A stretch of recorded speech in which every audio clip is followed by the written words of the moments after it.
Bonjour tout le monde, bienvenue dans le troisième épisode du podcast de Tournesol où on va essayer de commenter les actualités ou l'actualité sur les sujets qui nous intéressent ou qui intéressent Tournesol et les gens qui suivent le projet Tournesol.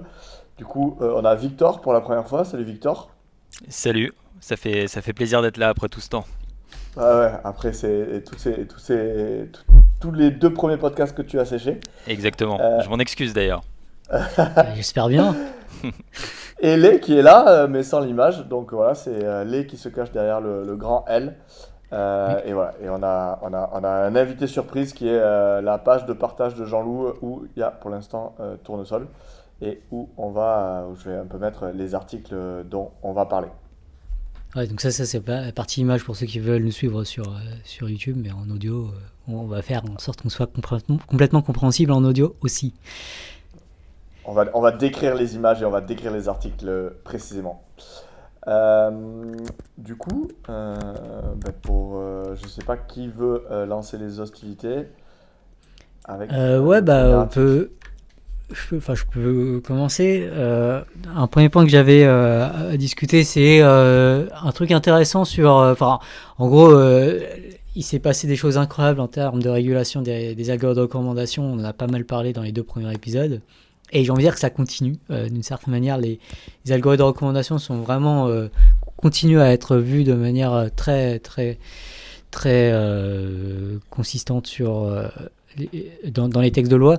Jean-Loup, tu peux peut-être faire CTRL F recommender ou recommend Ouais, peut-être, ça oui, passera. oui, bah, en fait, c'est ce que j'ai fait tout à l'heure quand t'as envoyé le lien. Et ça correspond au brief qu'on avait reçu. Et effectivement, c'est hyper intéressant de voir que c'est comme ça qu'ils essaient de légiférer sur les restrictions d'âge en fonction de justement s'il y a ou pas un système de recommandation.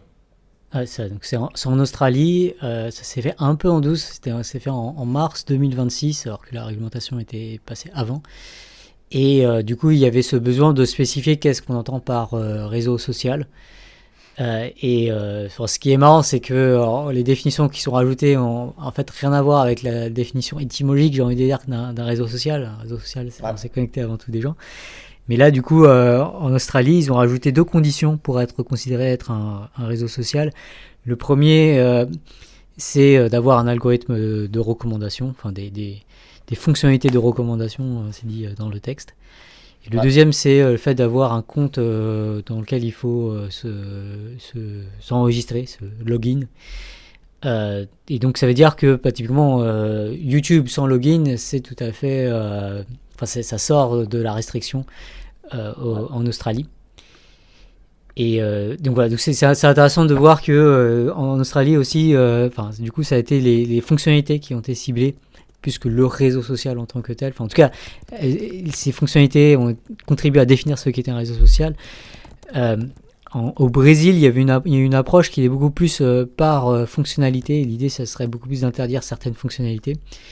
Et en France, c'est en plein débat sur cela, avec en gros la version initiale qui venait plus du gouvernement, sage du Parlement, où c'était beaucoup plus fondé sur la plateforme en tant que telle qu'il fallait interdire, le réseau social, alors que la version du Sénat ciblait déjà beaucoup plus des fonctionnalités, en particulier citait nominalement les algorithmes de recommandation. Et donc voilà, c'est vraiment des débats qui sont en cours, et en gros l'approche par les fonctionnalités est en train de prendre de l'ampleur, on va dire. Elle est en train un peu de gagner, quoi. Mais, mais tu vois, c'est là où c'est rigolo. Là, je vais partager un autre article que j'avais lu et ça m'a fait marrer de voir la mise à jour.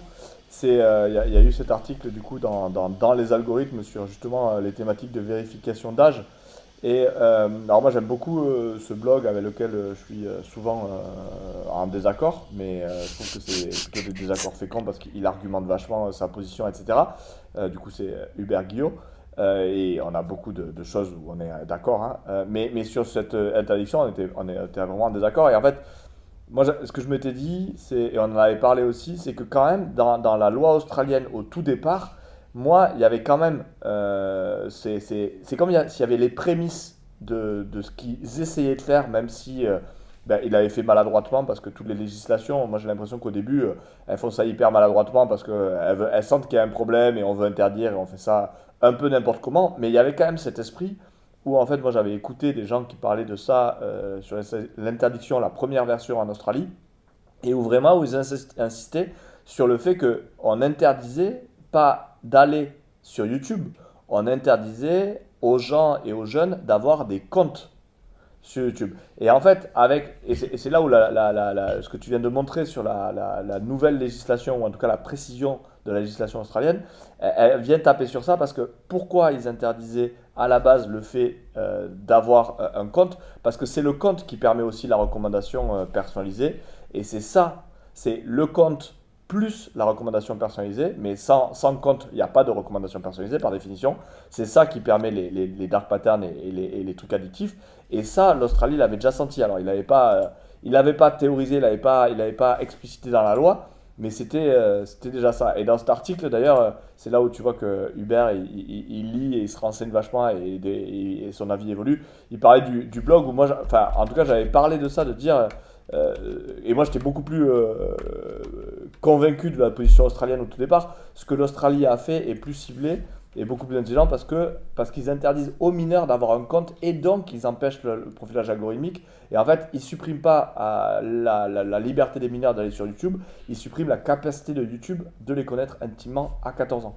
Et en fait, je pense que ça, c'est vraiment une différence fondamentale. C'est que le but, c'est pas d'interdire aux mineurs de faire des choses et d'être libres. C'est vraiment d'interdire plutôt aux plateformes d'avoir la liberté de profiler algorithmiquement ça. Donc ça, c'est là où il y a les mages de Uber qui parlent de ça, avec un lien cassé forcément, parce que moi j'ai changé de blog entre-temps, mais c'est ça l'esprit, et je trouve que c'est intéressant de voir qu'en fait, ce que tu viens de décrire là, c'est exactement ce qui était quelque part un petit peu prévu, ou en tout cas, c'est ce qu'essaye de faire l'Australie depuis le début quand même. C'est-à-dire que pour moi, c'est pas une surprise qu'ils en arrivent à ça, parce qu'en fait, c'est déjà ce qu'ils voulaient faire sans l'avoir dit aussi précisément au début. Ouais, tout à fait. J'ai eu aussi des prises de position sur le fait qu'en Australie, ça n'a pas bien marché parce que la plupart des Ouais, jeunes continuent à avoir un compte sur les réseaux sociaux. Euh, mais c'est presque un peu bizarre comme argument. C'est parce qu'en effet, il y a eu un manque de moyens de faire appliquer ouais, la loi. ouais, Mais c'est exactement. pas pour autant que la loi est mauvaise en tant que telle. Mais en tout cas, ça soulève clairement la question du dispositif qui est vraiment mis en place. C'est pas parce qu'on a imposé une interdiction à la cigarette et on s'est rendu compte que 6 mois plus tard, il y a que 20% des gens qui ont arrêté de fumer. Bon, déjà, c'est pas mal. Ouais. Mais au-delà de ça, ça pose la question de, ok, quels sont les bons dispositifs à mettre en place pour vraiment réduire la consommation, au moins néfaste, de ce genre de technologie.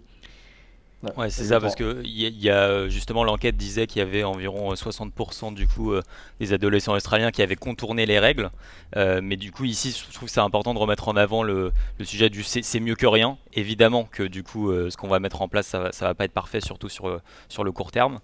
Mais 40% potentiellement des adolescents australiens du coup qui vont plus sur les réseaux sociaux comme TikTok, bah ça a potentiellement un impact en fait sur des centaines de milliers de jeunes qui est positif. Voilà, et puis je trouve qu'il y a encore, on a encore peut-être un problème culturel avec le terme d'interdiction, où aujourd'hui, en fait, dès qu'on parle d'interdiction, parfois on a l'impression de revenir un peu à l'Union soviétique, mais il y a déjà des interdictions qui sont en place avant même cette loi d'interdire les réseaux sociaux, par exemple, au moins de 15 ans en France, avec un âge légal fixé à 13 ans. Donc on est déjà dans un paradigme où il y a des interdictions en place. Et puis on pourrait aussi se poser la question de c'est quoi l'inverse du coup, si l'interdiction c'est tant un gros mot que ça. Dans ce cas-là, ça signifie en fait une forme de légalisation à tous les âges, n'importe quel âge. Donc pour moi, on a aussi encore un petit peu un problème culturel avec cette notion d'interdiction. Mm. Après, le truc qui est intéressant, c'est de dire, ok, et c'est là ça qui est bien à l'Australie, c'est que ça avance, il continue d'avancer. Moi, je pense que le discours de dire c'est imparfait et il faut continuer à lutter pour parfaire, c'est très bien. Moi, là où je suis un peu contre, c'est quand c'est un peu des injonctions à pas faire grand-chose et à rien faire maintenant. Et du coup, on maintient un statu quo, alors que vraiment, je pense que c'est urgent qu'on fasse des choses. Et que là, de reprendre du pouvoir au big tech, je pense que la tendance est bonne. Oui, c'est imparfait, mais là, et l'Australie montre, c'est qu'en fait, tous les législateurs, et ce qu'ils essayent de faire, c'est justement parfaire ces lois, parce que en fait, bah, c'est la première fois, ou en tout cas, qu'on régule significativement ces secteurs. Et bien sûr que pour l'instant, on ne sait pas exactement comment s'y prendre. Et ben, les régulateurs avancent. Et moi, je trouve ça, c'est un hyper bon signe, toutes les avancées et le fait qu'ils continuent à parfaire leurs lois et leur attirail législatif ces derniers mois. Ouais, je vais rajouter quelques mots sur, pour moi, la vraie bonne critique de ces lois. C'est le fait que la vérification d'âge aujourd'hui est très mal faite et que ça augmente des problèmes de cybersurveillance. Bon, déjà, Ouais, il faut se rendre compte que s'il y a une imposition de vérification d'âge, c'est pas juste les mineurs qui vont être soumis à cette vérification d'âge, parce que, bon, ouais, un peu par ouais, les définition, mineurs. par principe, en tout cas, il va falloir que tout le monde vérifie son âge. Ouais. Et du coup, ça pose la question du dispositif qu'il faut mettre en place pour vérifier l'âge. Et là, alors là, j'ai envie de dire, il y a eu une tentation de technosolutionnisme par l'IA que je ne m'explique pas. Mais voilà, beaucoup de gens ont l'air de se dire, bah, du coup, il faut utiliser l'IA pour pouvoir faire une analyse biométrique, c'est-à-dire typiquement de l'expression faciale de la personne pour essayer d'estimer son âge, ce qui me paraît être une très mauvaise approche. Et, euh, et à l'inverse, ouais, des problèmes de vérification d'âge, on en a connu dans plein d'industries. Et par exemple, quand il s'agit d'achat de cigarettes ou ce genre de choses, on s'appuie plus sur bah, la carte d'identité, enfin, des approbations d'une certaine manière par un mécanisme lié à des structures étatiques. Et donc là, du coup, il y a l'autre penchant de la préoccupation qui serait la surveillance d'État. Et donc par rapport à Ouais, ça, il y a, je pense, des préoccupations qui peuvent être légitimes. Mais voilà, il y a des manières aussi d'atténuer beaucoup ces risques. Par exemple, une approche qui serait beaucoup, enfin, simple à mon sens, ça serait de faire en sorte que celui qui est administrateur de la machine soit pas forcément son utilisateur. Et donc, par exemple, un téléphone peut être acheté avec, peut avoir une régulation qui dit que bah, faut être acheté par un majeur ou un responsable légal. Et dans ce cas, ce responsable légal a le contrôle de choisir l'âge de l'utilisateur, quelque chose comme ça. Et après, il y a ouais, d'autres méthodes qui seraient beaucoup plus liées à des histoires de cryptographie, notamment avec la preuve de divulgation nulle d'identité, donc la preuve typiquement d'âge sans divulgation d'identité. Et ça, c'est des standards qui sont en train d'être étudiés, d'être proposés, et d'être étudiés à échelle européenne notamment. J'ai pas le lien en tête là comme ça, mais ouais, il y a une proposition concrète sur ça à l'échelle européenne. Et moi, je pense que c'est des choses qu'il va falloir investiguer absolument, pas que pour des questions de vérification d'âge, mais voilà, si on veut lutter efficacement contre les ingérences, pas seulement étrangères, mais voilà, les ingérences dans l'espace informationnel par des armées de faux comptes, juste par des gens qui sont beaucoup plus riches et qui ont du coup les moyens de déployer ce genre de technologie. Il y a des industries optimisées pour ça. Si on veut lutter contre ça, je pense qu'au bout d'un moment, il faut vraiment envisager ces outils et autant voilà, commencer à les déployer pour ces histoires de vérification d'âge, en tout cas à les investiguer. Pour ensuite avoir toutes sortes d'autres applications. Je pense que cette approche est beaucoup ouais. plus saine si on veut construire un numérique sain que de juste de dire non, on n'y arrivera jamais, il faut absolument rien faire et tout lâcher. Quoi. Bah, clairement, pour moi, de dire il faut qu'il y ait une vérification d'âge et il y a des enjeux de dérive autoritaire potentiellement de ce genre d'informations et donc il faut que ces systèmes soient un juste milieu entre l'anonymat ou pas l'anonymat, mais en tout cas la preuve qu'on a tel âge et le fait que l'État sache exactement les vidéos que j'aime. Il y a un juste milieu à avoir et c'est pas pareil de dire ça que de dire non, mais en fait ça peut pas marcher, du coup ne le faisons pas. Alors, je trouve que c'est vraiment, moi vraiment les gens qui disent il y a un sujet sur la vérification d'âge et il y a un sujet voilà de dérive autoritaire et il faut faire gaffe, ça moi j'entends complètement. Mais quand on remet en question la vérification même de l'âge au nom du fait que c'est pas possible ou que ça serait une entrave à la liberté, c'est des arguments que Mm. perso je comprends pas et c'est là où moi voilà, j'avais fait un truc sur les 10 arguments que je trouvais un petit peu bizarre pour interdire, pour être contre l'interdiction ou la restriction par âge. Du coup, là, j'ai mis, là, vous pouvez aller voir le Zero Knowledge Proof, c'est intéressant. Et toi, tu penses quoi, par exemple, parce qu'il y a un truc dont tu n'as pas parlé, tu as parlé de deux possibilités techniques, là, la, la, la, la preuve comment ça s'appelle en français? Zero Preuve à Knowledge Proof. divulgation nulle de connaissances. Ouais, preuve à divulgation de connaissances, j'arrive jamais à retenir. Et le fait d'avoir un administrateur inscrit. Il y a aussi des gens qui parlent de device-based verification, donc en mode le smartphone que tu achètes, il est dit comme étant d'un mineur, c'est-à-dire tu peux même pas le changer par un administrateur, quoi. C'est vraiment inscrit dans le téléphone, le fait que ça, c'est un téléphone qui ne peut pas avoir accès à des choses d'adultes, par exemple. Ouais, T'en penses quoi? c'est une autre possibilité. Après, je sais pas dans cette proposition si le téléphone il sera à jamais pour mineur, ce qui peut Ouais. poser la question de si tu achètes un téléphone à quelqu'un qui a 16 ans, Ah, ou il a pas même le droit tu de vois, s'il y grandir. a des réglementations différentes entre 15 ans, 16 ans et 18 ans, Ouais. ça rajoute un peu de complexité, enfin, en tout cas de besoin d'échange de téléphone à chaque fois qu'on passe à un anniversaire. C'est pour ça que ça me paraît pas Ouais. forcément le plus Ouais. naturel, alors que Ouais, le carrément. côté administrateur, c'est vraiment ultra classique en informatique. Enfin, il y a vraiment, enfin, en tout cas en dehors des téléphones, il y a vraiment d'habitude un administrateur et un utilisateur du système qui souvent sont la même personne, mais pas nécessairement. Ouais, Et en carrément, non, l'occurrence, mais ça, bien ce sûr. serait... Ouais. Hyper intéressant. Donc pour continuer sur ce sujet, il y a le Future of Tech Institute, nos amis du Future of Tech Institute, notamment avec Jean Catin qui travaille là-bas, et du coup on a pas mal échangé déjà sur les questions d'interopérabilité. Ils ont sorti un rapport sur vraiment cette approche par fonctionnalité. Donc de la même façon que sur l'interopérabilité, ils disent qu'il faut raisonner par fonctionnalité. Bah pareil pour les questions d'interdiction pour les jeunes, ils défendent l'idée d'y aller par fonctionnalité. Bon, je pense que c'est quelque chose sur lequel, bon, enfin, en tout cas moi je trouve ça tout à fait pertinent, on a déjà pas mal parlé. Et notamment, je pense qu'il y a vraiment un intérêt à cibler des fonctionnalités particulièrement problématiques, ce qui est presque, enfin marrant, je sais pas si c'est le terme, c'est que beaucoup de choses qu'ils appellent à appliquer pour les personnes de moins de 16 ans, enfin pour les jeunes, en fait c'est des choses qui, aussi, également en tout cas par la loi, par le DSA notamment, pour être imposées pour tout le monde en fait. Parce que c'est Mm. question de fonctionnalités addictives.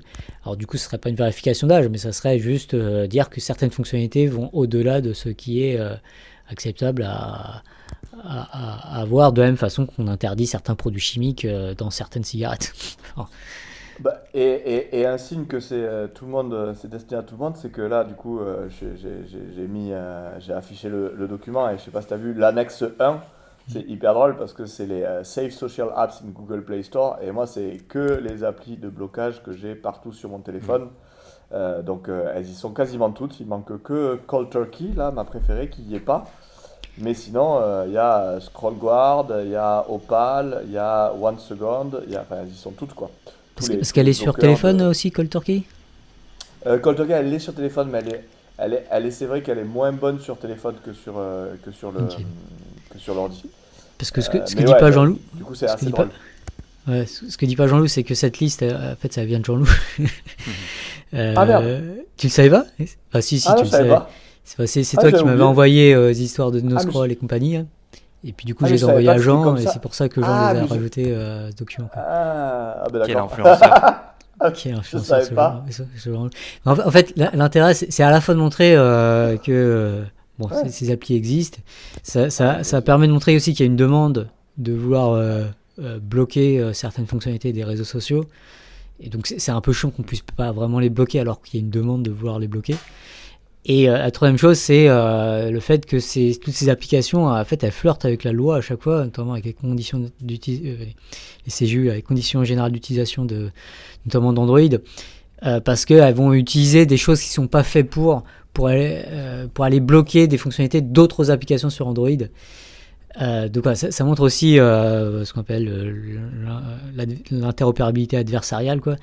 Le fait que sur les téléphones, en fait, par conception, c'est devenu très difficile de même proposer des solutions pour faire davantage ce qu'on veut faire avec les applications qu'on a déjà installées, notamment dominantes. C'est typiquement pour bloquer des trucs sur Instagram et compagnie, enfin les shorts par exemple sur YouTube ou ce genre de choses.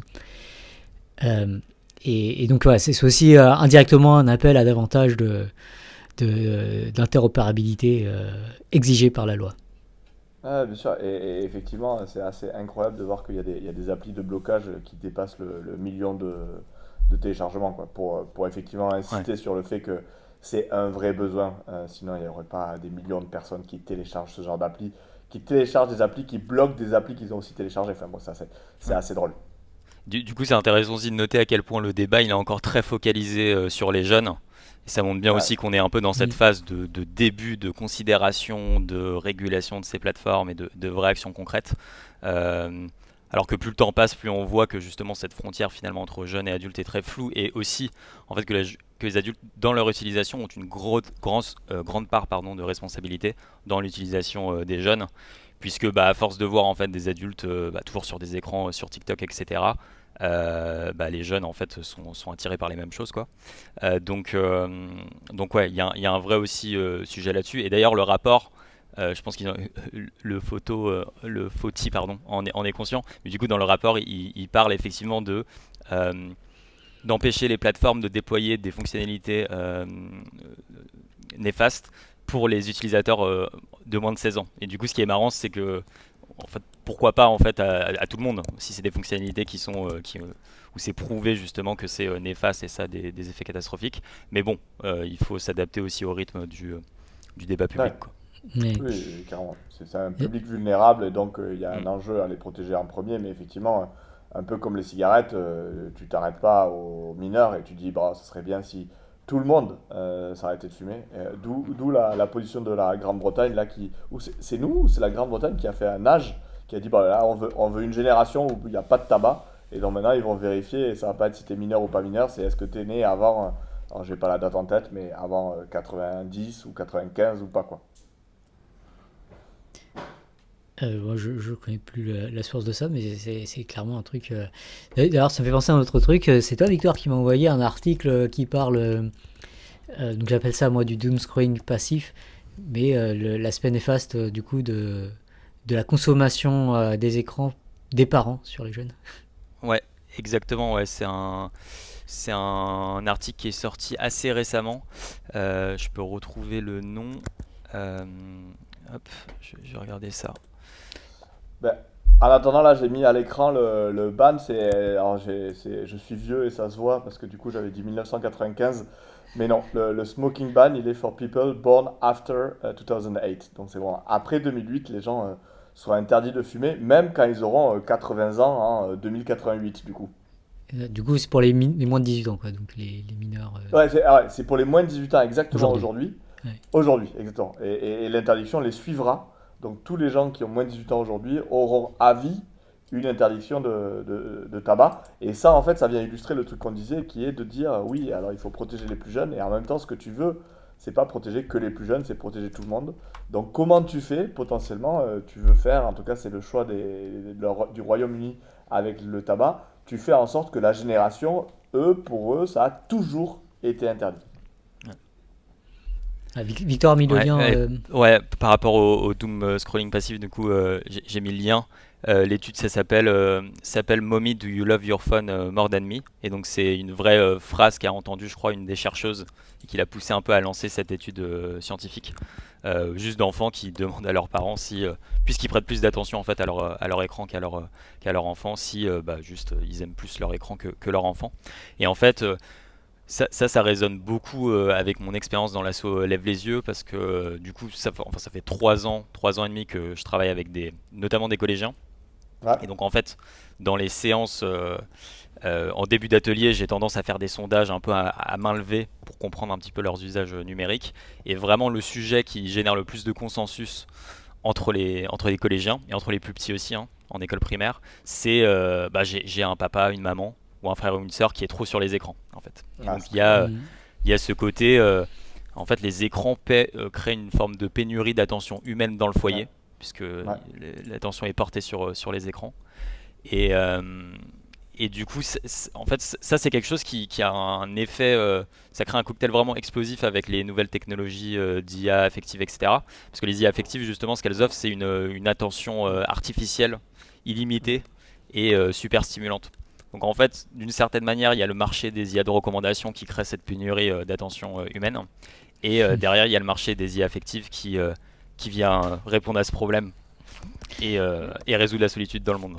C'est beau, ils ont créé le besoin et la solution. Exactement. Et du Ah coup, là, voilà, et cette ouais. étude reprend enfin, justement, part de l'hypothèse qu'effectivement, dans les foyers dans lesquels les enfants considèrent que leurs parents sont trop sur les écrans, et bah, ces enfants ont des problèmes de développement, notamment des formes d'attachement insécures. Je crois qu'on dit comme ça en français, mais je suis pas sûr. Ouais, bah, Ah, bah là, ouais, vas-y, les. j'ai vu exactement ça aujourd'hui, à un moment, quand j'achetais un sandwich à manger, un très bon banh mi, hein, faut que j'en bouffe. Ah, c'est bien ça. Quand j'ai acheté mon sandwich, t'avais une gamine qui s'est mis, enfin, qui était avec sa mère, puis tout à coup elle s'est mise à courir vers son père, et son père était les yeux rivés sur son téléphone, quasiment pas bougé. Ça faisait un peu mal à le voir. Ouais. Et ben, du coup, tu sais, alors, je suis sûr que tu as pensé quand Victor a dit ce truc où il y a un déficit d'attention dans le foyer et les IA génératives, les chats conversationnels aujourd'hui, ben, justement, ils sont disponibles à tout moment. Je sais pas si tu te rappelles d'ailleurs, si vous avez le lien, on pourra le mettre, mais de ce fascicule qui a été rédigé par Google, YouTube, où justement YouTube fait la promotion de ces outils éducationnels notamment, donc qui avait été en plus validé ou en tout cas adoubé par, si je me souviens bien, l'ARCEP, Je crois que c'est où il y a l'ARCOM, pardon. l'Arcom et le Climi. L'Arcom et Clémy, ouais. Ouais, voilà, c'est ça. Et en fait, il y avait cette citation quand même vraiment d'un sociologue qui disait justement, c'est aux parents aujourd'hui d'être aussi disponibles que un chat conversationnel. Et là, effectivement, c'est vraiment l'illustration de ce serpent qui se mord la queue. Parce que bah, déjà, c'est impossible pour un humain d'être aussi disponible qu'un chat conversationnel pour son enfant.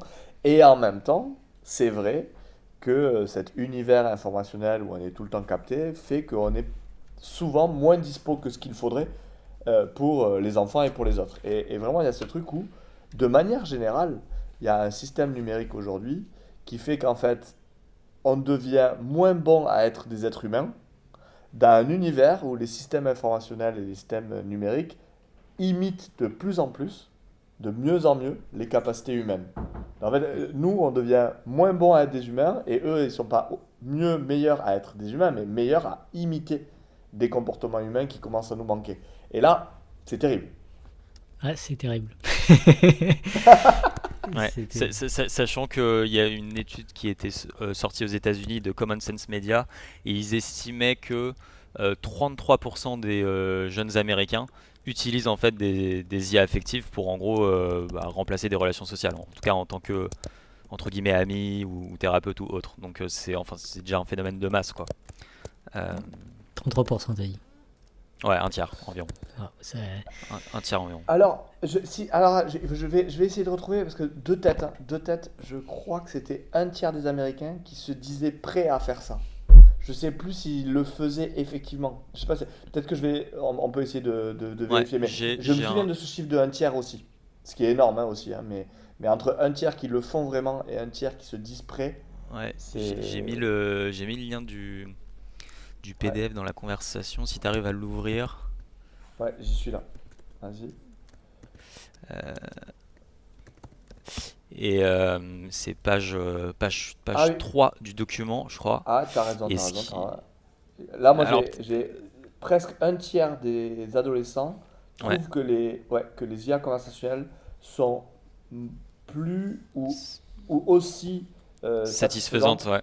que les Ouais. conversations humaines. Et si tu te mets Ça, c'est page énorme. 3 un peu au-dessus, Ouais. euh, hop. Ah non, alors, attends, je suis pas sur le même. Ah non, pardon, c'est la page 2 alors. Enfin, c'est celle-ci, voilà. Si tu remontes un C'est là, peu, ouais. c'est Ouais. là, ouais.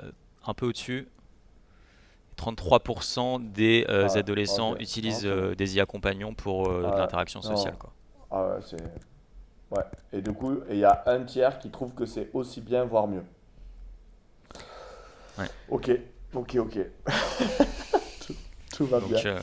ouais. Donc à Bon, replacer aussi dans voilà. le contexte d'écoles dans lesquelles justement les relations sociales incarnées entre enfants sont fragmentées, étaient déjà fragmentées par juste l'utilisation des écrans et des réseaux sociaux dans les collèges, dans les écoles primaires, etc. Ah, parfait, cool. Donc ouais, c'est Ben, du coup, vraiment, je pense qu'il est temps que les régulations type l'Australie avancent, progressent et se perfectionnent. Et vraiment, plus que temps. exactement. Cool. Si vous voulez avancer, un Ouais, autre point que j'avais mis, c'est le fait que les Nations Unies ont communiqué sur les réseaux sociaux. Alors, eux, ils sont contre l'interdiction. Mais ce qui est intéressant, c'est qu'ils appellent vraiment à faire des réseaux sociaux qui soient safe by design. Alors, du coup, est-ce que ouais. ça implique d'interdire ceux qui ne le sont pas? Je, ouais, je sais pas exactement comment interpréter cette phrase. Donc, interdire les jeunes des réseaux sociaux n'est pas la réponse. Les plateformes doivent être safe by design, donc c'est sûr par conception, ce qu'elles ne sont Ouais. pas. Et, Donc, ça se pose et, la et question. pour tout, et pour tout le monde, du coup, c'est ça. Et, Enfin, le sous-titre, le sous-titre, c'est ça. Enfin, ouais, et pour tout le monde, en effet. Et moi, ma principale réaction quand j'ai vu ça, c'est aussi de dire bah, le problème, c'est qu'on ne sait même pas concevoir des plateformes safe by design. Enfin, en tout cas, ouais, c'est pas très clair ce que ça veut dire. Et la science de quelles sont des interactions en ligne qui sont sûres et comment mettre en place un dispositif pour qu'elles le soient. Et cette recherche scientifique est très déficiente. Enfin, déjà, elle est pas. C'est compliqué d'évaluer à quel point les plateformes existantes sont toxiques, mais bon, il y a quand même un faisceau d'indices très très préoccupant et beaucoup de regrets exprimés par beaucoup d'utilisateurs. Mais alors, aller jusqu'à concevoir des réseaux sociaux où on peut être raisonnablement confiant que tout ira bien. En fait, je pense que les gens sous-estiment à quel point c'est un problème, quoi. C'est un problème de recherche, que ouais, c'est un problème de conception. Alors faire moins horrible que ce qu'il y a aujourd'hui, c'est vraiment pas difficile pour le coup. Mais je ouais. pense que ça invite quand même La barre est bas. La barre est la basse. barre est très très basse. Mais ça invite pas mal la question, notamment qu'est-ce que des réseaux sociaux, des algorithmes de recommandation qui seraient satisfaisants, enfin, raisonnablement satisfaisants. Et ça mène aussi à une autre question, donc c'est le lien suivant que j'ai mis dans la liste des choses à l'ordre Ouais, du jour. C'est ouais, pour moi un des jugements les plus spectaculaires. En tout cas, enfin Jean Catan, du coup, qu'on a mentionné déjà plusieurs fois. Pour lui, c'est un texte, enfin, il a qualifié ça d'historique. C'est un texte qui affirme que, alors je pense qu'il peut aller assez en bas et voir un peu la conclusion qui est en gras. C'est un texte qui dit vraiment que les algorithmes de recommandation sont des éditeurs. En gros, je paraphrase. Je paraphrase beaucoup même. Mais ce qu'il faut comprendre, c'est que avant ce texte, il y avait le texte sans doute le plus influent de l'histoire de l'informatique, qui dit que en gros les hébergeurs ne sont pas responsables des contenus qu'ils hébergent et qu'ils republient. Donc notamment ça a permis à Wikipédia d'émerger parce que si Wikipédia était responsable de tout ce qui est écrit sur Wikipédia, ça ferait que le premier malin qui veut descendre Wikipédia et en mettant je sais pas une image pédopornographique ou je sais pas trop quoi sur Wikipédia pourrait du coup rendre Wikipédia responsable de cela. Wikipédia serait poursuivi en justice et du coup ça aurait été inimaginable d'avoir Wikipédia sans cette exemption de responsabilité éditoriale pour les hébergeurs. Et le truc c'est que cette loi qu'on appelle parfois qui s'appelle la section 230 du Communications Act aux États-Unis et qui a été réadaptée en Europe sous le nom de directive 2000/31, notamment l'article 14. Attends, je suis devenu un juriste, c'est incroyable. Purée, t'as fait des progrès en juridique complètement énormes ces derniers mois. Fun fact, j'ai fait une intervention la semaine dernière à un truc de mathématicien, à une conférence Ouais. de mathématiciens. Je suis vraiment passé pour le mec en sciences sociales, le juriste de la bande, à dire des articles Purée, en veux-tu, voilà. c'est énorme. En tout cas, ouais, cet article 2031, il a vraiment beaucoup influencé l'article 14 de la directive 2031. Il a beaucoup influencé la conception du numérique parce que du coup, les réseaux sociaux ont dit ah nous on fait juste de l'hébergement Et du coup, s'il y a des trucs pédopornographiques qui sont sur Facebook ou YouTube, s'il y a des trucs de désinformation médicale qui mettent des vies en danger, s'il y a des gens qui se suicident parce qu'ils ont vu certains contenus sur nos plateformes, bah, on n'est pas responsable parce que section 230 ou directive 2031, voilà, on est des hébergeurs. Et ce qui a déjà commencé à avoir lieu, en fait, on en a déjà parlé dans les épisodes précédents, mais notamment aux États-Unis, c'est que voilà, il y a eu des procès qui ont dit, en fait non, si vous recommandez des contenus, en fait vous avez un rôle actif à travers l'algorithme de recommandation. Vous faites de l'éditorialisation de votre plateforme, et ça fait que vous n'êtes plus couvert par cette exemption pour les hébergeurs. Et donc là, ce qui s'est passé avec cet arrêt de la Cour de justice de l'Union européenne le 16 juin dernier, c'est qu'ils ont un peu dit ça formellement. Ils ont dit, voilà, si vous avez un algorithme de recommandation, si vous avez une solution algorithmique pour choisir quels contenus apparaissent et lesquels n'apparaissent pas, bah, vous n'êtes plus seulement hébergeur, vous n'êtes plus seulement en train de republier des contenus hébergés, vous avez un rôle actif, vous êtes des éditeurs. Et ça, bah, enfin, un peu à titre personnel avec Jean-Loup, c'est marrant parce que c'est l'analogie filée qu'on avait dans notre livre de la dictature des algorithmes. Et cette analogie filée, elle est en train de devenir une vérité juridique, ce qui est assez amusant. Ce qui veut dire que voilà, dès lors que ces plateformes utilisent un algorithme de recommandation, elles pourraient désormais être susceptibles d'être poursuivies en justice dès lors que ce qu'elles recommandent, bah, c'est la désinformation médicale. J'ai un ami qui a pris un exemple que j'aime bien, c'est s'il demande à ChatGPT ou un tuto sur YouTube des conseils pour faire des rénovations chez lui, et que tout à coup sa maison s'écroule, bah du coup est-ce que il peut se faire rembourser sa maison par ces entreprises? Voilà, la question maintenant commence à se poser. Ouais, et alors moi c'est marrant parce que alors moi je sais pas si je t'avais raconté, mais moi j'ai eu exactement ce cas. Alors comme j'ai pas de maison, tout va bien, c'est pas ma maison qui s'est écroulée, mais c'est mon vélo. C'est-à-dire que avant de partir en vacances, j'ai un petit peu demandé à un agent conversationnel comment il fallait régler les freins de freins à disque hydraulique sur un vélo, et bon, j'ai suivi les conseils, mais a priori ils étaient assez mauvais et j'avais plus de freins après. Ouais. Du coup, la question, elle est, est-ce que si j'avais eu un accident et si les personnes du magasin à côté m'avaient pas gentiment aidé avec beaucoup plus d'expertise pour le coup, est-ce que j'aurais pu me retourner contre l'agent conversationnel? Et c'est une vraie question, et ça fait penser au jugement qu'il y a eu là. Il y a eu un jugement en Bavière où, Ouais. pour la première fois, il y a une cour, pareil en Europe, qui a décidé que la réponse faite par l'IA, par Gemini en l'occurrence, quand la personne avait fait une recherche Google, parce que en France ça marche pas, mais c'est interdit, mais en Allemagne et dans d'autres pays, quand vous faites une requête sur Google, vous avez une réponse qui est générée par IA, et le tribunal bavarois a estimé que Google était responsable de la génération et la concaténation en fait de plein de sources différentes dans un texte qui a fait la réponse. Alors que Google, encore une fois, essayait de dire c'est pas nous, c'est un résumé d'autres sites et dont nous on n'est pas responsable. C'est les autres sites qu'on a résumés qui doivent être responsables quasiment de notre résumé. Enfin, qui est une défense qui a honnêtement ni queue ni tête, hein. Mais bon, il pousse la défense et il pousse l'argument de la non-responsabilité jusqu'au bout en fait, parce que économiquement ils sont dépendants de cette irresponsabilité-là.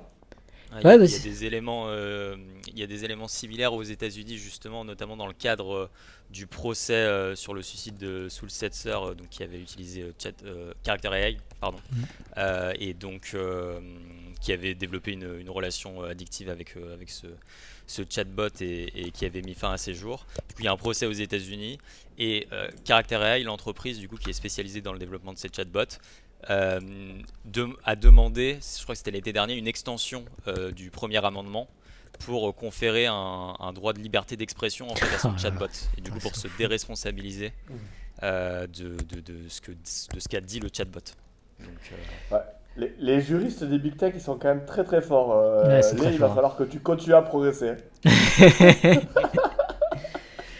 Dans le genre, il y a aussi à New York, enfin, c'est vraiment pour donner ce sentiment de profit, enfin vraiment c'est en train de se bouger quoi.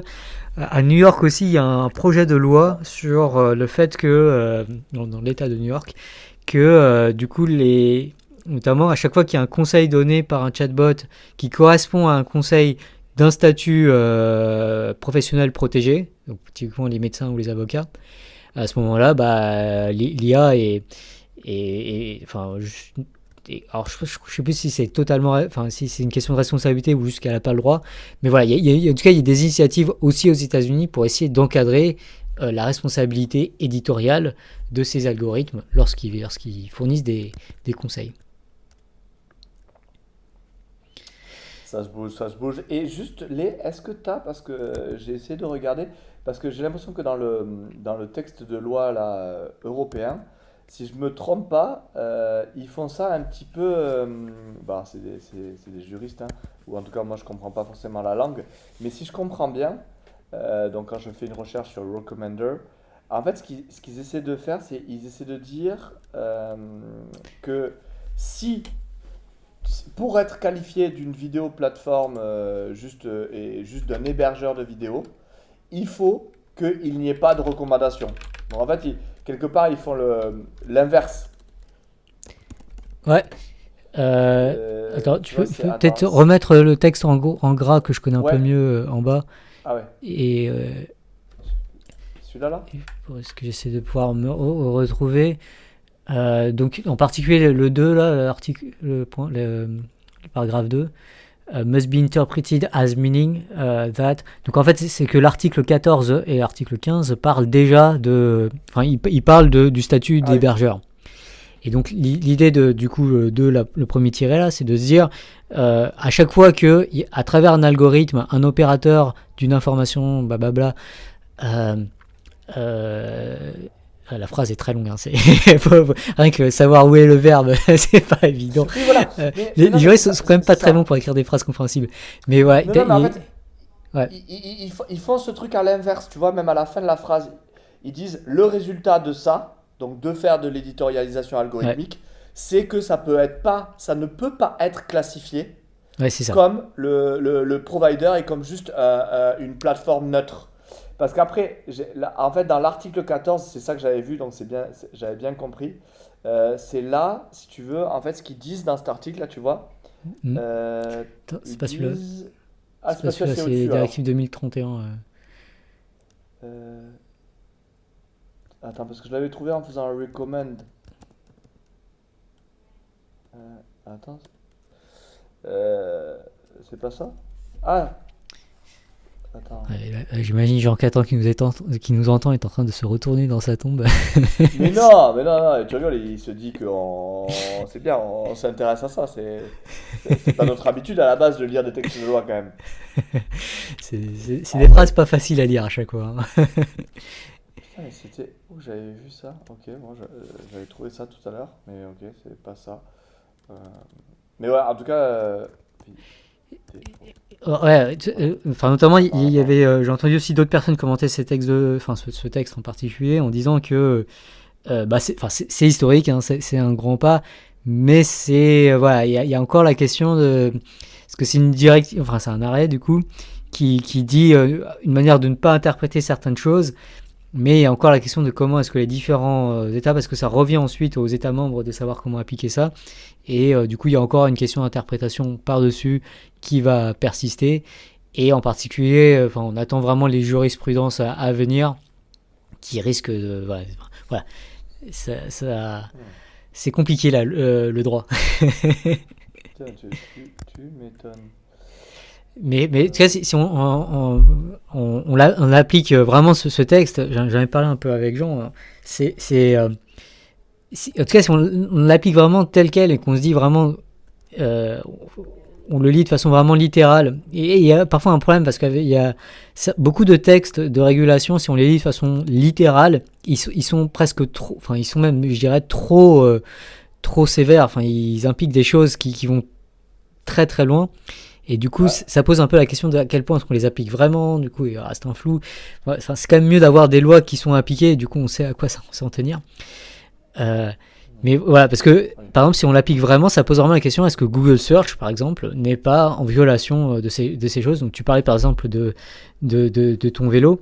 Ouais, est-ce que si Ouais, Google Search recommande un article qui dit texto ouais, les processus de réparation du vélo que tu as suivi à tort, euh, est-ce que du coup ouais, Google Search reste pas liable, enfin responsable et du ouais, coup ouais, sanctionnable? ouais, Et ça donne peut-être l'impression d'aller un peu trop loin, quoi. ouais, exactement. Euh, du coup, Oui, ouais, oui, la là, question ouais, vraiment se pose, c'est pas si évident. Euh, Après, moi, ouais, je pense que ce qu'on peut vraiment espérer, c'est qu'au moins dans beaucoup de cas où il y a vraiment une recommandation répétée, où vraiment il y a un momentum en ce moment pour se dire, il y a vraiment une excellente vidéo de West France qui montre vraiment à quel point l'algorithme de TikTok est dangereux, quoi. Enfin, enferme vraiment dans ouais, des bulles très problématiques. Au moins dans ces cas-là, je pense qu'on peut vraiment se dire que l'algorithme propriétaire qu'utilisent en gros les réseaux sociaux aujourd'hui doivent être interdits. Et je pense qu'on peut même aller un peu plus loin et exiger de la transparence vis-à-vis de ces algorithmes-là.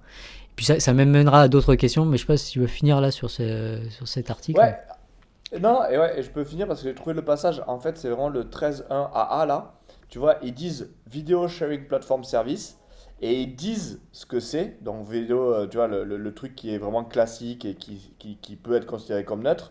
Et ils disent For which the video sharing platform does not have editorial responsibility. Donc, en fait, moi, tel que je le comprends, c'est vraiment de dire ok, pour pouvoir dire que vous êtes juste une plateforme de partage de vidéos, vous n'avez pas de responsabilité éditoriale qu'ils définissent précisément après. Ouais, En tout cas, c'est comme mais ça que je comprends. ouais, je pense surtout que c'est des textes qui ont été écrits ces années 2000, 2000 et quelques, où en fait on Ouais, n'avait aucune idée de à quel point ouais, avoir des exactement. algos de recommandation allait être la norme Ouais, et allait avoir des influences monumentales. Mais bon, je pense que maintenant on est en train d'enfin comprendre ça. Enfin, en tout cas, les ouais, juristes se disent qu'il faut agir sur ça. Et du coup, ça m'amène à un autre aspect. C'était le sujet de ma conférence du coup, que j'ai donnée donc c'était un événement qui s'appelle Learning and Optimization at Lumini. Lumini, c'est une ville près de Marseille au bord des Calanques qui est vraiment cool. Et du coup, j'avais fait une présentation où pour moi, du coup, la question que je posais, c'était ok, aujourd'hui, on commence à voir ces textes de loi qui ont l'air trop radicaux, mais voilà, il y a quand même une marge d'interprétation naturelle. Mais pour éviter qu'elle soit complètement bousillée et attaquée par les lobbyistes des grandes entreprises du numérique, je pense que c'est ouais, très important que la recherche scientifique prenne les devants et se dise, bon voilà, on arrive à proposer des algorithmes qui sont tout à fait raisonnables d'utilisation. Idéalement, dont on arrive à dire que dans une certaine manière, ils sont safe by design, mais dont au moins on arrive à dire qu'il y a des raisons très légitimes de dire que ces algorithmes de recommandation n'ont pas de responsabilité éditoriale. Et donc vraiment la question que je posais vraiment aux mathématiciens, slash aux juristes, bon là c'était des mathématiciens, mais dont je parle régulièrement avec Jean, c'est est-ce qu'on pourrait pas se poser autour d'une table, d'un moment essayer de bien définir l'ensemble des algorithmes de recommandation pour lesquels il n'y a pas de responsabilité éditoriale. Et donc, je pense assez naturellement, celui qui vient le premier à l'esprit, on en a déjà parlé dans l'épisode précédent, hein, c'est le flux chronologique. C'est celui qui a été proposé par la Cour d'appel aux Pays-Bas, notamment suite à l'application du DSA, qui disait que l'algorithme de recommandation de Facebook était violé le DSA, posait un risque systémique. Et donc, on a cet exemple du flux chronologique, mais bon, pour différentes raisons qu'on a expliquées dans l'épisode précédent, voilà, on n'est pas très content du flux chronologique. Il se recommande les personnes qui publient beaucoup, il donne vraiment une prime à l'actualité ultra récente. Ils poussent des incitatifs de création permanente de l'information. Et donc, voilà, on aimerait un espace d'algorithmes de recommandation qui sont beaucoup plus satisfaisants. Et donc, on en a proposé un qui maintenant, d'ailleurs, et c'est le moment de l'annoncer aussi, est déployé sur Blue Sky, qui s'appelle Chronosphere. Donc, si vous allez sur Chronosphere, enfin sur Blue Sky ou sur MuSocial, qui est une version européenne maintenant de Blue Sky, et que vous cherchez feeds, une suite la liste des feeds, vous pouvez chercher Chronosphere là-dedans et vous allez tomber sur l'algorithme, le nouvel flux de recommandations proposé par Tournesol. Notre façon d'y parvenir, c'est si vous cherchez Tournesol directement et que vous allez sur la page de tournesol.app, Là, il y a un onglet Feeds qui est l'ensemble des flux qui sont proposés par Tournesol. Et donc, voilà, l'un d'eux s'appelle Chronosphere, l'autre s'appelle Tournesol Pix pour l'instant. Et voilà, donc on a d'autres algorithmes. Et d'ailleurs, c'est marrant parce que les deux sont intéressants parce qu'ils illustrent les deux aspects que j'ai présentés dans la conférence. Le premier, Chronosphere, l'idée, et ça généralise un peu le flux chronologique, c'est de se dire s'il y a une chaîne de causalité qui est assez claire entre les personnes que vous avez choisi de suivre et les contenus qui viennent de ces personnes-là, j'ai envie de dire que vous avez le contrôle de qui vous voulez suivre, donc vous avez une partie de la responsabilité éditoriale, mais la grosse partie de la responsabilité éditoriale vient surtout des personnes que vous suivez, parce qu'il y a ce lien assez immédiat, et l'algorithme de recommandation est suffisamment clair et transparent entre le consommateur et les personnes qui soit postent ou reposent des contenus, pour dire que la responsabilité éditoriale de l'algorithme de recommandation est minime. Et en plus, ces algorithmes de recommandation qui non seulement sont transparents, mais en plus fournissent des garanties, notamment en l'occurrence Chronosphere, d'équité entre les personnes que vous suivez, qui font que ça ne va pas biaiser certaines des personnes que vous suivez plutôt que d'autres. Et donc, il y a moyen de dire que c'est d'autant plus, que l'algorithme a d'autant moins de responsabilité éditoriale. Et donc ça serait une approche qui pourrait être complexifiée. Il y a plusieurs choses qu'on explore déjà pour pouvoir complexifier ce socle de base. Mais voilà, c'est l'idée de connecter plus directement, donc vraiment avec un framework qu'on a appelé Vecce. Parce que Vecce, c'est un peu cette idée, quand on prend une décision dans un village, on met toutes les personnes qui sont pertinentes pour prendre la décision dans une assemblée, et on prend les décisions à ce moment-là. Donc là, il y a une similarité de se dire, quand on veut des recommandations, on amène toutes les personnes qu'on veut écouter, en gros les personnes que l'on suit quelque part, et on leur demande quels sont les contenus que je devrais voir, et eux font leurs recommandations, qui sont en gros les contenus qu'ils postent et ripostent, et ça forme notre flux. Voilà. C'est un peu cette approche. Et puis l'autre approche qu'on propose pour être exempté de responsabilité éditoriale, c'est de se dire on va s'appuyer sur un premier effort qui a déjà été fait par des personnes de confiance ou des citoyens ou des autorités compétentes pour identifier quels sont d'après eux les contenus d'intérêt général. Et là on peut se dire, si on recommande uniquement, on a un algorithme de recommandation qui ne fait que piocher parmi des contenus qui ont déjà été reconnus d'intérêt général, à ce moment-là on peut dire que cet algorithme de recommandation n'a pas de responsabilité éditoriale. Il me semble. Tout ça, bien sûr, ça a clarifié, mais c'est un peu les deux approches que l'on a proposées. Donc la Tournesol Pix, ça fait ça. En gros, Tournesol Pix, c'est un flux de recommandations qui recommande des posts qui mentionnent des vidéos, des vidéos YouTube qui ont été jugées d'intérêt général par la communauté des contributeurs de Tournesol. Et moi, je sais pas ce que tu en penses, moi ça me fait penser, du coup, il y a quelqu'un qui nous a fait passer un article où il divise, tu sais, quelque part la chaîne de responsabilité, et je trouve que c'est une bonne manière de voir un peu pourquoi et comment Chronosphere et Tournesol Pix ils s'articulent là-dedans. C'est qu'en fait, dans toute création ou dans toute consommation de contenu, il y a toujours la personne qui crée ou qui crée le contenu. Il y a la personne ou la plateforme qui va le choisir, le filtrer, le recommander, et la personne qui consomme. Et en fait, moi, ma manière de m'expliquer, c'est qu'aujourd'hui, on fait porter la responsabilité sur le créateur et le consommateur, alors qu'en fait, tout le pouvoir, il est dans l'entité du milieu, qui est la plateforme qui choisit quoi recommander. Et le but du jeu, c'est créer des algorithmes où, de manière très très claire, on responsabilise à la fois le créateur, et dans le cas de Chronosphere, le créateur, c'est la personne qui va faire un tweet ou qui va retweeter, etc. C'est pas la personne qui va faire la vidéo, hein, c'est la personne qui va faire ce qui est diffusé dans le réseau. Donc là, par exemple, sur Blue Sky, un thread ou un skit. Euh, donc, soit responsabiliser cette personne, et dans ce cas-là, ça va être pour le coup, je ne sais pas quel type d'algo de recommandation responsabilise beaucoup les créateurs de contenu, vu qu'au final, c'est pas eux qui choisissent. Ça serait par exemple responsabiliser la personne qui envoie une newsletter à tous ses abonnés, parce que là, c'est lui qui est responsable d'avoir envoyé une fake news, par exemple, à 10 000 personnes de sa newsletter. Ou alors, la responsabilité, elle est que sur l'utilisateur, parce que, comme dans le cas de Chronosphere, c'est lui qui va vraiment décider exactement de ce qu'il veut voir et comment il le voit. Ou alors, tu sors la responsabilité de la plateforme en disant, ben, la plateforme, elle est pas responsable parce que c'est quelque part quelqu'un d'autre qui a fait l'algo de recommandation. Et en tout cas, moi, cette manière de voir les choses où il y a ces trois entités, la plateforme qui recommande et les entités qui créent et les entités qui consomment, et en fait de bouger d'un système où la plateforme elle a tous les pouvoirs et zéro responsabilité, et donner la responsabilité soit à l'entité qui consomme, soit à l'entité qui crée, je trouve ça, enfin, je trouve que en tout cas, c'est ma manière à moi de m'expliquer ce qui se passe.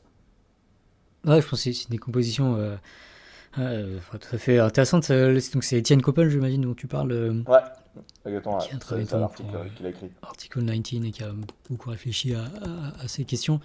Et en fait, je pense que en tout cas, c'est important d'avoir beaucoup plus à l'esprit ces différentes choses. Je suis pas sûr qu'il y ait assez de responsabilisation des créateurs de contenu. Enfin, il y a certains créateurs de contenu horribles qui n'ont pas encore Oui, été sanctionnés. Je pense à la hauteur du carrément. préjudice à quoi ça correspond. Mais clairement, il y a plus d'efforts sur ça, alors que le rôle de l'intermédiaire au milieu est absolument disproportionné aujourd'hui. Et ouais, et en tout cas, vraiment ces idées, si on arrive à clarifier ces idées d'algo de recommandation sans responsabilité éditoriale, et que ça devient beaucoup plus un consensus, j'allais dire, scientifico-juridique, je sais pas comment le dire, mais si on se met à peu près d'accord d'avoir ces choses, enfin, en termes d'impact que ça peut avoir, ça peut être monumental, quoi. Ça peut vraiment nous permettre de se dire, bah voilà, Facebook demain, si vous voulez continuer à opérer dans l'Union Européenne, bah voici les algos de recommandation que vous pouvez utiliser.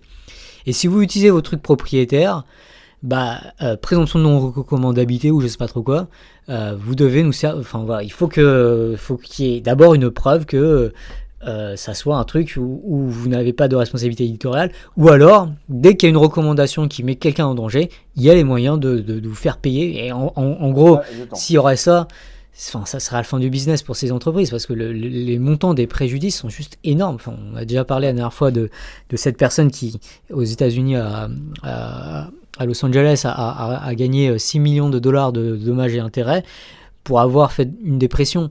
Je ne veux pas du tout minimiser son cas, loin de là.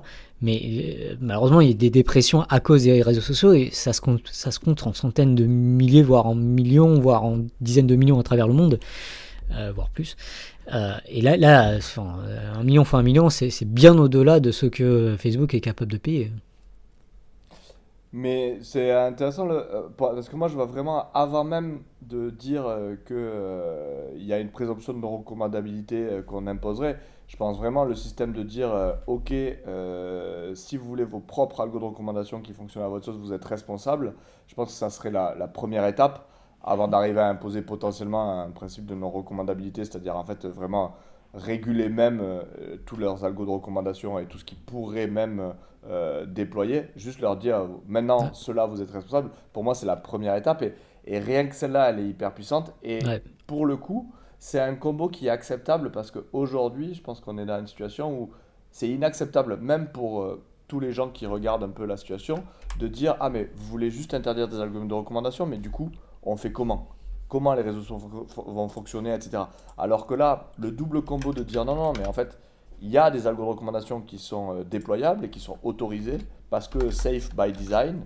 Et du coup, je trouve que ça crédibilise le fait qu'ils soient responsables des autres recommandations. Parce qu'il y a un monde où il y a des algos de recommandation où ils ne sont pas responsables de tout. Donc on leur laisse. Et en fait, pour le coup, les plateformes pourraient être attirées par ça parce que elles vont potentiellement le ressentir comme une échappatoire, comme une issue de secours, ou oui, une voie de sortie pour elles de dire ok, on a quand même accès à de la recommandation, on a le droit, mais avec des algos de recommandation un peu plus maîtrisés, ou en tout cas, on ne fait pas ce qu'on veut, mais on fait quelque chose. Alors que sinon, il n'y a même pas de solution. Et je pense que vraiment, arriver avec ce discours de il y a une solution, je pense que c'est hyper intéressant. Il y a une voie de secours et on ne dit pas qu'il n'y a plus de réseaux sociaux. On dit juste qu'il y a des réseaux sociaux avec soit une responsabilité entière des big tech, soit des algorithmes de recommandation qui donnent vraiment la maîtrise aux utilisateurs qui, du coup, peuvent être considérés comme responsables. Yes. On peut pas passer. Enfin, le point suivant qu'on avait noté, que j'avais noté en tout cas, c'est le témoignage. C'est une revue qui s'appelle Témoignage chrétien qui m'ont interrogé sur la présence de Christopher Olah à côté du pape. Alors Christopher Olah, qui c'est un cofondateur d'Anthropic. Et donc on avait déjà parlé du pape, je crois que c'était la dernière fois. Et donc le pape a vraiment fait un discours qui est vraiment top, et donc écrit aussi je ne sais plus comment ça s'appelle, cette encyclique, qui était vraiment très très intéressante, qui pointait beaucoup les problèmes notamment de conflit d'intérêts et de pouvoir de très riches. Et donc vraiment c'est très bien ce qu'a fait le pape, mais ça reste perturbant qu'au moment où il a annoncé ça dans son discours, il y avait deux places à côté de lui, l'une de ces personnes, parce que à travers cet épisode, vraiment Anthropic a fait un jackpot en termes de marketing. Ils sont passés vraiment pour les gentils, quoi, les good guys. Donc ça donnait l'impression que Anthropic, c'est bon, ça pollue plus, ça pose plus de problèmes de santé mentale et tout ça. Ils sont les gentils, il n'y a pas de problème de concentration de pouvoir avec eux, tout ça. Alors qu'en fait, tous ces problèmes de cybersécurité, ils restent inhérents en fait à la conception même et à l'industrie des IA génératives. Et donc j'étais très content que Témoignage chrétien du coup ait voulu faire un article sur cet aspect, parce que je ne sais pas si c'est la première fois de l'histoire que le pape fait un discours à côté d'un cofondateur d'une entreprise privée. C'est cette image qui est assez folle. C'est l'image là, il est là, et on voit dans l'image du bas là que j'ai montré. En fait, il est juste à 2 rangs derrière. Hein. C'est le mec au fond derrière le cardinal là, avec le bonnet rouge. Ouais. Et donc plus généralement, il y a vraiment un problème de. Enfin, c'est juste imaginer n'importe quelle autre industrie en cours de régulation. Donc, je sais pas, les premiers auxquels je peux penser, moi, c'est le tabac, l'agroalimentaire, l'amiante, je sais pas, ce genre d'industrie. Ouais. Imaginez juste le pape faire un discours sur le danger de ces technologies, avec 2 rangs à côté, quelqu'un de Philip Morris ou de Monsanto ou je sais pas trop quoi. Ça serait inacceptable, et je pense qu'aujourd'hui on n'a pas encore la même exigence de lutte contre les conflits d'intérêts dans le monde du numérique, alors qu'on est tous en fait beaucoup plus préoccupés par le numérique que par peut-être pas par rapport aux autres industries, mais on est quand même tous très préoccupés par l'impact de ces technologies. Ouais, mais je sais pas ce que t'en penses, Victor, mais pour moi, c'est pas qu'une question d'exigence. C'est que même si on est préoccupé par le numérique, on ressent pas, comme pour le tabac, que les big tech sont aussi responsables que dans le cas du tabac.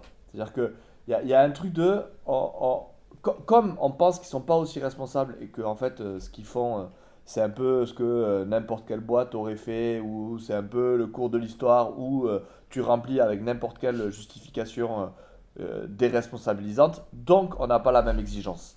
Il y a quand même ce côté où moi, quand je parle aux gens, ils disent oui, mais ils sont pas aussi mauvais que le tabac, mais je pense qu'il y a aussi un truc a posteriori. On se dit que les gens qui ont travaillé dans l'industrie du tabac, c'était des grands méchants, etc., etc., à l'époque où ils ont travaillé pour l'industrie du tabac. Alors que moi, je pense que les gens qui travaillent dans l'industrie du tabac il y a 60-70 ans sont pas plus ni moins méchants que les gens qui aujourd'hui vont travailler dans des grandes entreprises de l'IA qui offrent des beaux salaires, etc., etc. Il y a un peu ce truc où en fait on a du mal à reconnaître la responsabilité des big tech dans ce qui se passe. Et de manière générale, en fait, on a du mal. Et on en parlait d'ailleurs il y a quelques jours, mais c'est ce truc aussi où on a besoin, pour arriver à accuser et à rendre responsable quelque chose, une entité, d'identité et de narratif avec des individus. Voilà. Et c'est pour ça que Elon Musk nous sert bien. Il nous sert à incarner le côté vraiment qui part en sucette de la tech, mais en fait ça devrait être le cas pour Dario, pour Sam Altman et pour ou Bill Gates, ou tous les gens qui sont dans les big tech et qui participent à la dérégulation. Mais c'est dur quand même, c'est dur, et je pense que voilà, on a du mal à rendre responsables ces entités un peu comme une pieuvre immense qui ont des interconnexions avec tout le système. On a du mal à faire ça. Ouais. Je pense qu'il y a un narratif qui est encore très présent, c'est une forme de techno-optimisme naïf, où en fait c'est cette tendance à survaloriser les effets bénéfiques des technologies qu'on déploie et de sous-valoriser en fait, voire de cacher tout simplement toutes les externalités, on parle d'effets de second ordre, etc., qui ont lieu en fait dans le déploiement de ces technologies. Et donc ça c'est vraiment je pense une grande question, c'est voilà, aujourd'hui, on est encore dans un rapport, dans une forme d'adolescence technologique, puisque effectivement, on valorise beaucoup les gains et on invisibilise beaucoup les pertes. Et du coup, il y a une forme de techno-réalisme à pousser justement de notre côté, qui est de dire, bah voilà, toute technologie a un coût. Et, euh, et voilà, et ces systèmes d'IA en fait ont déjà des coûts négatifs qui sont extrêmement importants, quoi. Et pour moi, la question, tu vois, ce que tu dis, Victor, c'est sur les narratifs. Aujourd'hui, justement, moi, enfin, je suis quand même d'accord avec toi. La question, elle est comment on fait pour influencer vraiment les narratifs alors que c'est Mm. eux qui contrôlent, enfin, c'est les big tech qui contrôlent tous les canaux qui Mm. peuvent créer le narratif. Parce que là, on l'a vu avec Christopher Ola, le fait qu'il soit à deux rangs du pape, c'est bien qu'il va contrôler le narratif même de l'IA éthique, donc c'est encore lui. La recherche, on a déjà parlé mille fois avec les, avec toi, la recherche, qui c'est qui décide les angles de recherche qui vont être faits, c'est aussi l'industrie de la tech. Donc il y a vraiment ce truc de pourquoi on n'est pas exigeant, comme le disait Léa à l'instant, envers les IA, parce que c'est eux qui contrôlent le narratif, qui fait qu'on les déresponsabilise et qu'on n'a pas d'exigence par rapport à eux. Et grande question, c'est comment on récupère le narratif. Et moi, ça me permet aussi d'aller vers un lien dont je voulais parler, et je pense que qui pour moi illustre très bien comment à la fois le narratif est fort et comment, et comment en même temps, sous couvert, un peu comme avec le pape, hein, sous couvert d'une vraie analyse très intéressante, il y a quand même le narratif qui continue de poindre. Je sais pas si vous l'avez vu, enfin je sais que Lé l'a vu, Victor je sais pas, mais c'est Non. la dernière vidéo de Monsieur Phi sur en fait la capacité des IA à résoudre des problèmes mathématiques. Hein. Donc c'est les problèmes de... Lé va pouvoir venir à mon secours, mais c'est les problèmes de mathématiciens très connus, hongrois je crois, qui a posé des problèmes de maths et qui disait ça. Il a fait tout un tas de problèmes, dont quelques-uns qui sont peut-être plus significatifs que d'autres. Et il y a une IA de OpenAI en l'occurrence qui a résolu un de ces problèmes qui sont quand même des problèmes significatifs des mathématiques. C'était quoi le nom du mathématicien Donc, il s'appelle Paul Erdős. Et du coup, Voilà. le problème, c'est ce qui est marrant, c'est que c'est un problème assez simple, quoi. C'est comment mettre un ensemble de points dans l'espace pour qu'on puisse tracer un maximum de carrés, si je me souviens bien, qui passe par ces points, quoi. Ouais, c'est ça. Et la vidéo de Monsieur Phi est vraiment, vraiment intéressante. Hein. Il explique vraiment bien, du coup, comment c'est quand même en train de chambouler les mathématiques, comment les mathématiciens et les différents médaillés Fields se prononcent. Donc, la médaille Fields, hein, l'équivalent du prix Nobel, mais pour les mathématiques, distribué tous les 4 ans. Comment certains médaillés Fields disent vraiment que c'est en train de chambouler les mathématiques, qu'on ne reviendra jamais à l'état d'avant parce qu'il y a vraiment un truc qui s'est passé de ça. Moi, sur l'analyse, voilà, je suis vraiment. Je trouve ça hyper intéressant. J'ai beaucoup appris, je vous conseille cette vidéo, c'est top. Mais par contre, elle se fait toujours, quand même, dans le narratif de la tech, etc. Et donc, le narratif de la tech, c'est quand même de dire ben, ces IA sont hyper puissantes, elles permettent et elles vont permettre de créer de la connaissance et de créer et de prouver des théorèmes qu'on n'avait jamais réussi à prouver, un peu comme les IA de AlphaGo arrivent à faire des coups que les meilleurs joueurs de Go n'arrivaient pas à faire. Donc ça c'est le narratif de la tech classique et il est très très bien fait et il explique vraiment pourquoi c'est vrai, etc. Par contre, ce genre de vidéo manque, mais après, c'est pas forcément le but de la vidéo, mais moi je trouve que cet angle-là, il manque, l'angle qui manque, c'est ok, mais pour faire ça, qu'est-ce qu'on est en train de détruire? Parce que là, on n'est pas en train de détruire la ligue de Go de Corée ou du Japon, qui de toute manière, c'est très très bien maintenu et peut toujours officier une fois que l'IA a pris le lead sur ces questions-là. Par contre, là, la question c'est la méthode scientifique, la création, les mathématiques, c'est une construction sociale qui permet à plein de gens d'interagir, de se connecter. Et il n'y a pas que la connaissance qui est créée, il y a aussi les interactions entre les différents acteurs qui sont hyper importantes pour la société. La société, elle est bâtie sur ce genre de choses-là. Et en fait, il faut calculer aussi, et c'est très difficile à calculer, mais il faut forcément en parler, qu'est-ce qu'on est en train de détruire en termes d'interaction et de fabrique sociale de la science, des mathématiques ou de n'importe quoi, et pas juste regarder le théorème que c'est en train de prouver, etc. Et ce genre de vidéo, pour moi, elle manque cruellement de ça, de ce genre d'interrogation, de ce genre de questionnement-là. La question n'est pas de savoir si ça prouve des théorèmes, ou, etc. C'est pas que ça, c'est aussi de dire qu'est-ce qu'on est en train de détruire en faisant ça. Est-ce qu'on veut vraiment aller vers ça? Et qu'est-ce qu'on...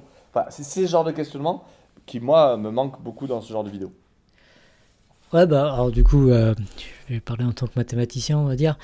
Je vais parler un peu de l'impact aujourd'hui que je ressens moi des IA des IA génératives sur la production des mathématiques. C'est vraiment, vraiment enfin, comme la vidéo le dit, hein, ça a vraiment été bouleversé. Et un des trucs qui émerge, vraiment une IA une IA générative aujourd'hui peut être vraiment utile pour aider à prouver des théorèmes. C'est pas toujours fiable, pas toujours ça peut être compliqué à utiliser. Alors peut-être qu'il faut utiliser aussi les bonnes et tout ça, et peut-être que sur certains aspects, mais bon, globalement il y a encore un gros travail qui est encore nécessaire aujourd'hui à l'heure actuelle pour pouvoir vraiment vérifier bien les théorèmes, être sûr que ça dit bien des choses que ça veut dire, et ainsi de choses. Mais il y a clairement un intérêt déjà à l'échelle individuelle dès aujourd'hui largement à essayer d'utiliser ces outils pour améliorer les découvertes scientifiques et ce genre de choses. Après, moi, ce qui m'inquiète un petit peu, c'est un peu plus la dimension sociale, c'est-à-dire que aujourd'hui, il y a la connaissance, c'est une construction sociale, j'ai envie de dire. En tout cas, c'est construit de façon collective.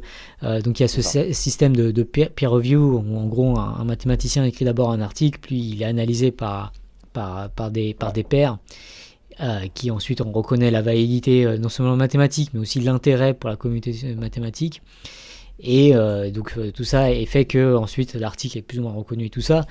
Mais après en termes des individus, ce qui se passe, c'est que les gens qui utilisent beaucoup plus ces outils et qui les utilisent parfois de façon à fond sont favorisés du coup dans cette course. Et ce qui peut d'ailleurs soulever des questions éthiques, parce que pour des raisons éthiques qui me semblent assez raisonnables, parfois certains refusent d'utiliser ces outils. Mais qui plus est, ça fait aussi que de plus en plus d'articles, moi j'ai eu l'occasion d'être, je suis reviewer sur plein d'articles, et j'ai déjà eu plusieurs fois maintenant à évaluer des contenus avec notamment un théorème où je suis à peu près persuadé en le lisant que l'auteur du papier ne comprend pas son théorème. Et ça, ça commence à être assez perturbant, parce que du coup, et ce qu'il faut aussi vous comprendre aussi, c'est que le système d'évaluation des papiers est loin d'être fiable. C'est-à-dire qu'il y a beaucoup d'articles. En fait, même en machine learning, on a même l'instruction de ne pas lire les preuves. Et donc, ça pose vraiment une question de la fiabilité des théorèmes, mais juste également de savoir pour qui ils sont écrits, donc quel est leur intérêt et qu'est-ce que ça provoque.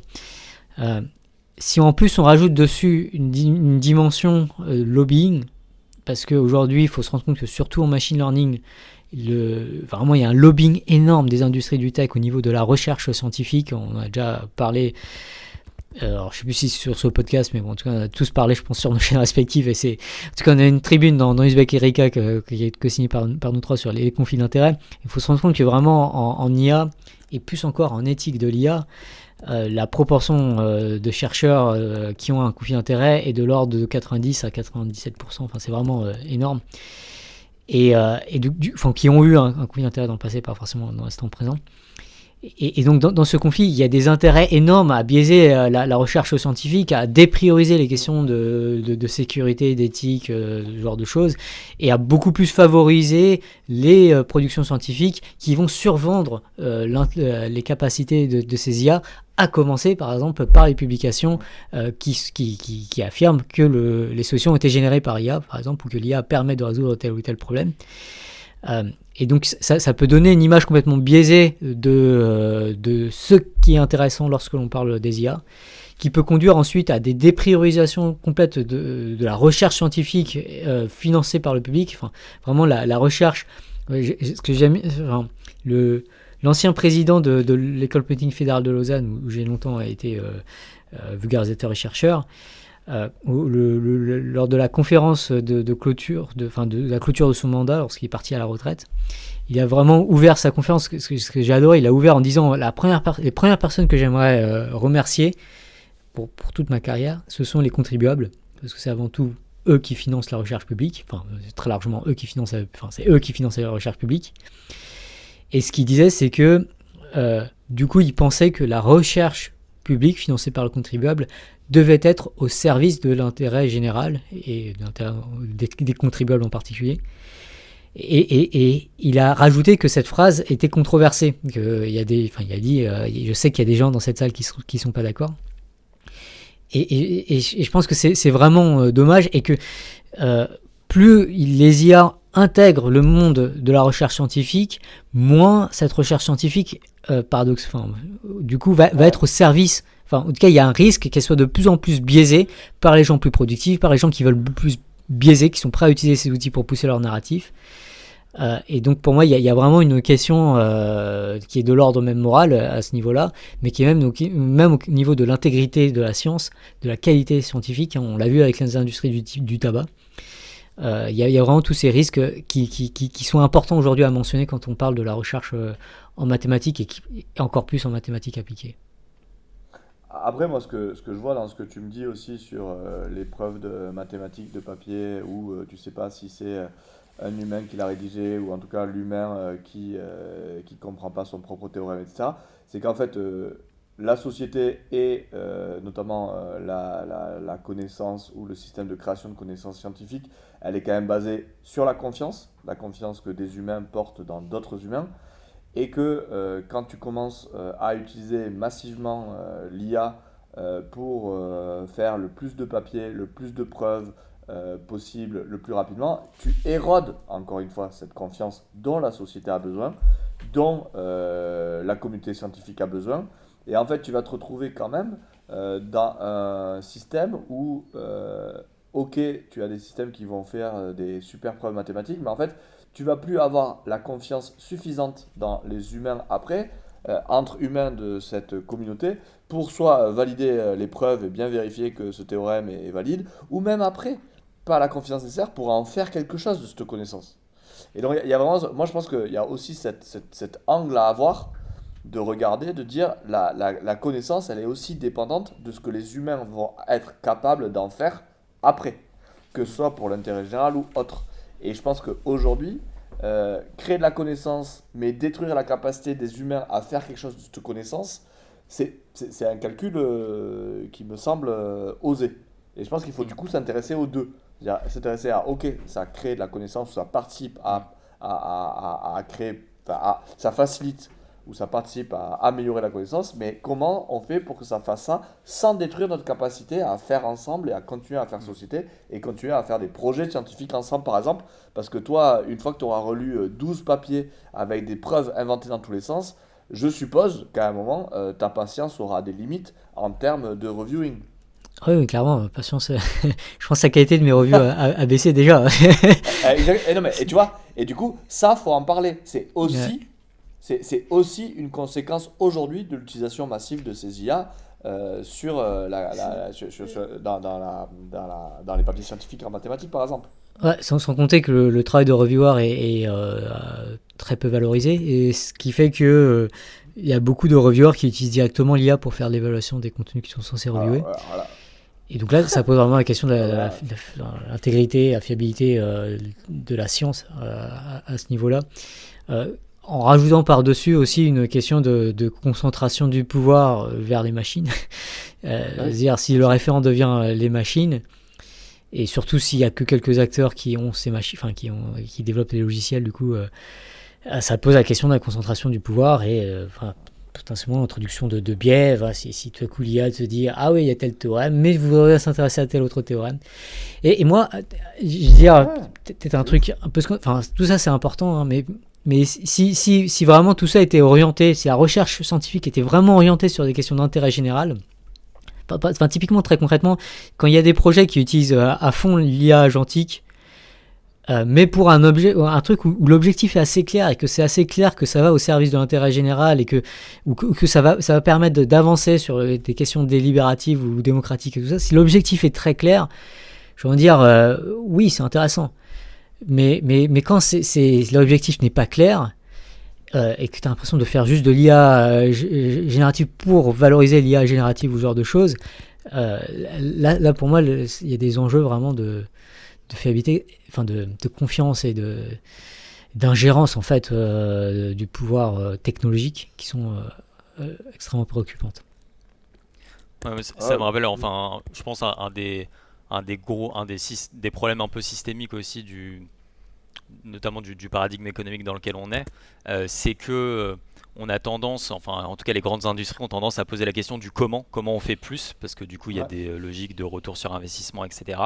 Et du coup ce qui efface vraiment la question du pourquoi, qui est plus une question philosophique. Mais si je prends pour exemple le développement de Facebook, il y avait vraiment cette question du comment on connecte plus d'humains entre eux. Et la question du pourquoi, en fait, elle a été finalement balayée parce que on pensait par grande naïveté que juste en connectant les gens, ça allait créer la paix sur Terre. Et on a vu que c'était beaucoup plus compliqué que ça. Donc il y a un peu un renversement, je pense, aussi à faire entre la question du comment, qui est ce qui domine aujourd'hui via notamment la logique des retours sur investissement et autres, et du pourquoi, qui demande des questions un peu plus philosophiques. Ouais, c'est ce que disait Léo aussi, et c'est ce sur quoi on travaille à Tournesol sur les quatre piliers d'un numérique démocratique. C'est effectivement tous ces systèmes, si on a en tête que le but du jeu, c'est faire en sorte qu'on arrive à faire une société ensemble, pourquoi pas? Enfin, moi j'ai mis à l'écran là, mais je suis pas logué donc ça marche pas, mais le système Agora par exemple, moi je trouve que ben ouais, maintenant dans la plateforme, tu peux, enfin il y a un LLM qui tourne et qui nomme les différents groupes. Voilà, par exemple, on fait une consultation sur qu'est-ce que vous pensez de l'éducation des enfants. Vous allez avoir les autoritaires, les laxistes, etc. Et cette étiquette, elle va être décidée par un LLM. Ok. Parce que en fonction des propositions que les gens ont validées ou pas validées, il va arriver à inférer, déduire une étiquette qui semble sémantiquement correcte sur ces propositions. Bah, d'ailleurs, on peut activer ou désactiver l'usage du LLM pour mettre des étiquettes des différents groupes et de la cartographie. Mais moi, ça me choque pas, et je trouve ça très intéressant, d'avoir un LLM qui me résume en quelques lignes le groupe, qui met une étiquette au groupe, etc. Parce que en plus, c'est fait de manière transparente et tout. Mais parce que ça répond à ce que tu disais, Victor, au pourquoi. Pourquoi il utilise ça?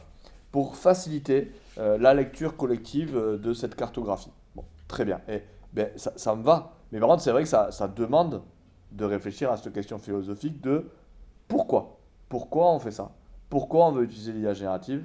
Et si c'est pour prouver plus de théorèmes, mais que les mathématiciens ne pourront plus en faire quelque chose parce qu'en fait, ils ne se feront plus confiance, ben voilà, je suis pas sûr qu'on ait vraiment avancé avec tous les problèmes que Lé vient d'évoquer. Tu voulais parler de deux derniers articles pour qu'on conclue, Victor? Parce que ça fait déjà un bon moment Ouais, qu'on parle. euh, ouais. Vous m'entendez toujours bien? Ouais, très bien. Magnifique.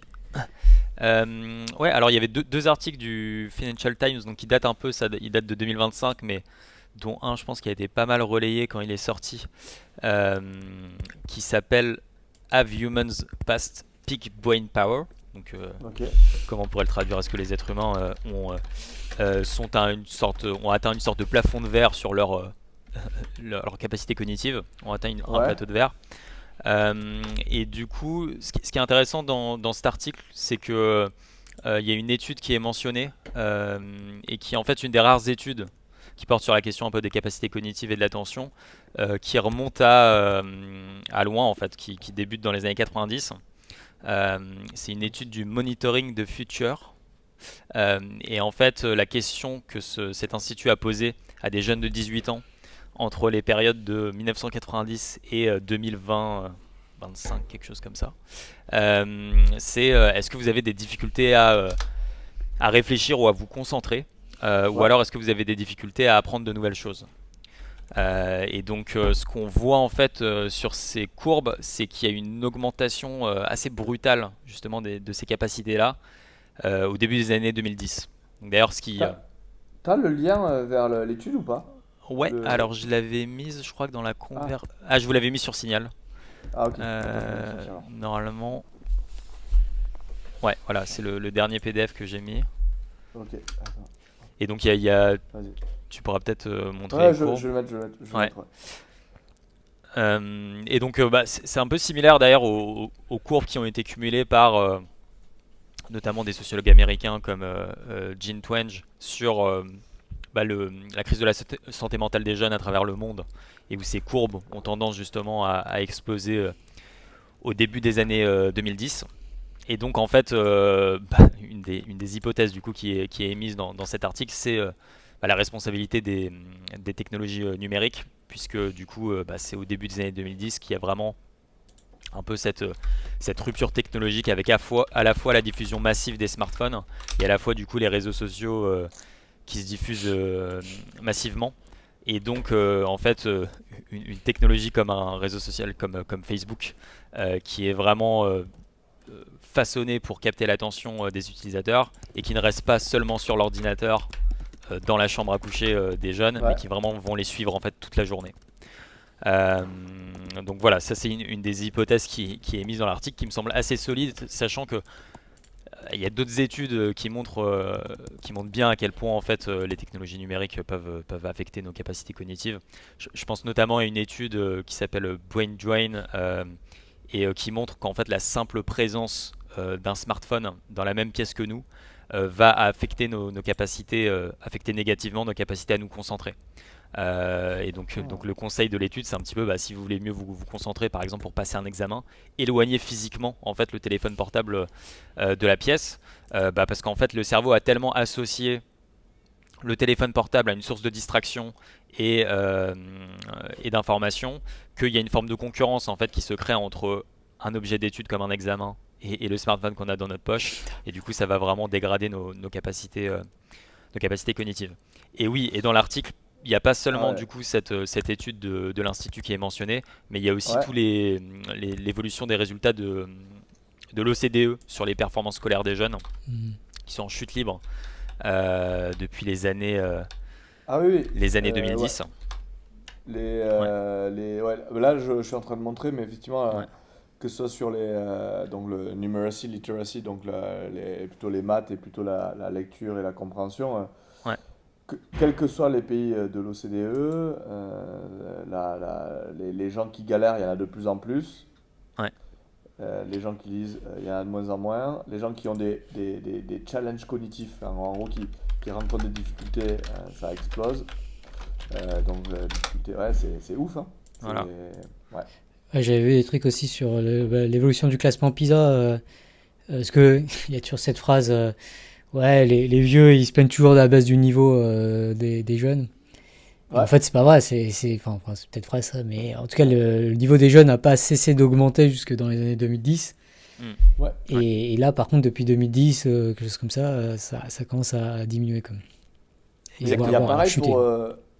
a pareil pour l'effet Flynn, je crois. L'effet Flynn, c'est le fait qu'on ait constaté que depuis que le test de QI a été inventé, on a gagné des points de QI tout le temps, et qu'a priori ça s'est un petit peu arrêté cette dernière décennie. C'est ce qui est le même. Enfin après c'est dans la même veine. Et non, il y a aussi des statistiques de l'OCDE qui portent sur les adultes et qui montrent les mêmes effets sur la proportion des adultes en fait qui ont du mal à tenir des raisonnements mathématiques simples, ou juste leur niveau d'alphabétisation en fait, qui du coup se dégrade fortement en fait depuis le début des années 2010. Euh, Ouais. voilà. Alors, moi, ça me fait penser à quelque chose parce que j'ai reçu un mail, je crois que c'était il y a 2 mois. Et quand j'ai reçu ce mail, je me suis dit, bah, c'est vraiment la preuve qu'on est en 2026, quoi. C'était le mail d'une journaliste de BFM TV qui me demandait de commenter la trend des téléréalités fruits et légumes générés par IA sur TikTok. Et donc, en fait, c'est vraiment du Ouais. contenu brain rot qui, du coup, met en scène des fruits et légumes générés par IA qui sont hyper sexualisés, qui sont vraiment des stimulus super normaux, très colorés, etc. Et du coup, je suis allé voir proactivement ces contenus avant de répondre à la journaliste. Et en fait, rien que de regarder quelques secondes ces contenus, ça m'a donné mal à la tête. Et, euh, et on peut voir en fait lors d'interventions, par exemple avec Lève les yeux, que c'est des contenus qui sont massivement consommés quoi, euh, par les jeunes. C'est c'est ouf parce que j'avais vu un court, c'était un festival de court-métrage à Toulouse il y a 5 ou 6 ans. Et il y avait des films hyper chelous dans ce festival de court-métrage organisé par un cinéma d'art et d'essai, etc., etc. Je sais plus ce que je faisais là. Et il y avait eu un court-métrage de 4 minutes qui avait été diffusé aussi sur Arte après, et qui était exactement ça, mais pas un truc de télé-réalité. L'artiste avait voulu montrer ce que allait donner l'univers informationnel si on continuait à aller dans la direction dans laquelle on va, qui est toujours plus coloré, toujours plus rapide, toujours plus sexualisé, etc. Et c'était marrant parce que pour pouvoir montrer vraiment ce que ça allait donner, ou en fait même pas pour pouvoir montrer, hein, peut-être parce il avait senti que ça allait aller dans cette direction, il avait fait exactement ça, c'est-à-dire que c'était un animé où il y avait un truc qui allait hyper vite, où en fait tous les gens avaient, par exemple, représenté des fruits, tu vois, et il y avait des actes sexuels vraiment enfin, mimés ou pas mimés, mais en tout cas tu comprenais très bien de quoi il s'agissait sans qu'il y ait un sexe masculin et un sexe féminin, mais ça sous-entendait de manière tellement forte que c'était évident, et ça allait comme un stroboscope, c'était vraiment une lumière hyper forte, et ça allait hyper vite, et tu te disais, purée, c'est ridicule, mais en Mm. même temps, tu vois, ce que tu dis, c'est qu'en fait, ben, on est quand même allé dans cette direction, et quelque part, ben, c'était hyper visionnaire. Et je crois que le court métrage, donc il faudrait que je le retrouve, mais il s'appelait Fruits. Mm. Et ça a duré Ouais, 4 minutes, je le retrouverai, il était ouais. sur Arte à une époque. Je vais le retrouver parce que c'est énorme si en plus maintenant il y a la télé-réalité qui reprend Mm. quasi ces codes-là, quoi. Ouais, ouais, on voit C'est ouf. que certaines personnalités justement parfois catégorisent un peu les besoins humains fondamentaux comme se nourrir, la tendance au repos, la loi du moindre effort, l'attrait pour l'information en fait, le fait de qu'on ait des infovores parce qu'on a évolué dans des environnements où ça avait une Ouais, valeur stratégique, etc. On peut voir vraiment que ces besoins fondamentaux, ils ont été vraiment captés par l'industrie qui en voit est complètement exploité. Et en fait, la capacité technologique aujourd'hui dans notre paradigme économique, elle est beaucoup, voire principalement utilisée pour exploiter en fait tous ces besoins fondamentaux parce que du coup, ça hack notre cerveau et ça nous pousse à acheter quoi, à acheter plus de ouais, choses. Et d'où voilà, la sédentarité avec justement des machines qui remplacent nos efforts physiques, évidemment la junk food, et puis du coup le contenu sur TikTok qui est vraiment de la junk food informationnelle. en Euh, effet. Ah ben, alors, je peux partager juste le. J'ai trouvé, c'est Rad, c'est ce. Voilà, là, je l'ai là, c'est Fruit de 2020. Et tu vois, c'est un court-métrage où Canada, tu vois, ah bon, ouais, il et a c'est bien vraiment. noté. Ah ouais, ouais, mais parce qu'il dit quelque chose, hein, mais je sais pas Ouais. si j'arriverai à le rechoper, tu vois, 4 minutes. Faudrait que je le rechoppe parce que ça peut. C'est une analyse intéressante parce que vraiment, ça rejoint exactement ce que tu décris. Sauf que à l'époque, c'était une satire, une caricature de ce qu'il ne fallait pas qu'on devienne. Et que, comme toutes les satires, comme Her et ce genre de films, aujourd'hui, c'est une satire pendant 3 ans et après, c'est la réalité. Exactement. Ouais. Et non, et alors l'autre sujet que je voulais aborder rapidement, Ouais, c'est, je vais le mettre en lien, mais du coup c'est un article du New York Times qui est sorti non, c'est bon, récemment et qui, je vais l'ouvrir sur Firefox, ils vont le voir. Là, ça y est, ok. c'est bon. Ah oui, alors ça c'est le Financial Times et j'ai mis en commentaire un article du New York Times, mais les deux sont liés. Mais en Ah, fait, ok. l'article du New York Times parle de deux études récentes qui ont été menées et qui suggèrent en fait que euh, l'un des principaux facteurs de la baisse de natalité ces dernières années. C'est en fait le smartphone. Et donc, l'une des études, justement, essayait vraiment de comprendre si la sortie de l'iPhone en 2007 et sa diffusion dans les années qui ont suivi ont impacté justement la natalité. Et donc, apparemment, l'iPhone à l'époque, il était disponible que via un opérateur mobile aux États-Unis, AT&T. Et donc, il y a une étude qui a été réalisée assez sérieuse là-dessus et qui apparemment montre que les régions dans lesquelles, Ouais, aux États-Unis, dans lesquelles AT&T couvrait le réseau, quoi, il y a ouais, eu une baisse vraiment de la ok, natalité plus importante que dans d'autres régions. Du coup, ok. les hypothèses formulées, c'était juste les gens se désintéressent du monde réel parce qu'ils préfèrent leur smartphone et aussi Ouais. potentiellement l'accessibilité à la pornographie ou d'autres choses comme ça. Et comme il y a eu un développement asynchrone, une diffusion asynchrone de ces technologies, tu peux dire, ok, ben là, le seul facteur qui change entre cette région et cette région, c'est si AT&T était présent ou pas. Hmm. Ils appellent ça, je crois, des expériences naturelles. Parce qu'en fait, tu peux pas mettre des gens dans un pays où tu dis là, il n'y a pas de réseaux Hmm. sociaux, là, il y a des réseaux sociaux. Donc en fait, tu essayes de t'inspirer des Ouais. expériences naturelles pour arriver à prouver la causalité. Et ça, c'est la même chose. Ils ont fait ça en Italie, je crois, et en Espagne, où en fait, comme il y a eu des diffusions de la Wi-Fi et de la fibre, pardon, qui a été différente en fonction des régions, tu peux dire, bah en fait, tu peux essayer de voir est-ce que c'est bien la fibre qui a causé une Hmm. accélération, une aggravation des troubles mentaux chez les jeunes, par exemple. Du coup, Ouais. tu vois que la région où il y a eu la fibre le plus tard, c'est elle qui a l'augmentation la plus tardive, par exemple. Ouais. C'est hyper intéressant ce genre de truc parce que dans le truc dont on parlait au début du changement de narratif, c'est Hmm. un peu comme avec le climat, il y a vraiment un enjeu scientifique à arriver à montrer, à prouver le plus possible, Ouais. même si là on a déjà plein de preuves, mais ça sera jamais suffisant. Et du coup, c'est hyper intéressant ces expériences naturelles parce que ça vient vraiment, euh, pas encourager, ça vient venir augmenter la responsabilité des plateformes Ouais. du numérique dans ces conséquences négatives-là. Ouais, je sais pas si c'est lié, mais il y a une vidéo de Osons comprendre, Osons causer, Osons comprendre. Mais alors, je crois qu'elle n'est pas encore rendue au grand public, donc elle est juste sur Ouais, leur truc sous paywall. Euh, enfin, j'en avais parlé un peu à Stéphane d'Osons comprendre, qui disait que la baisse du taux de natalité enfin, avait l'air d'être pas mal liée à l'optimisme des gens. Enfin, du coup, je sais pas si Hmm. c'est je ok. sais pas si c'est un désintérêt du Ah, réel, ça peut être aussi un truc. Enfin, ça peut être juste lié à du coup une confiance en l'avenir qui est moindre. Euh, Ce qui me paraît pas, enfin, qui me paraît Ouais. potentiellement possible aussi quoi. ouais. Ce qui paraît pas déconnant.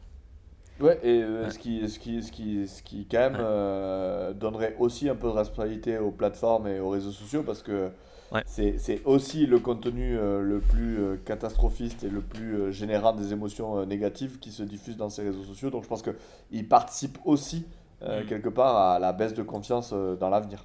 C'est ça. Une des choses aussi qui est enfin, qui parle, je trouve, c'est que souvent sur ces courbes, c'est des changements qui sont assez brutaux. Et Ouais, donc voilà, enfin typiquement sur c'est vrai.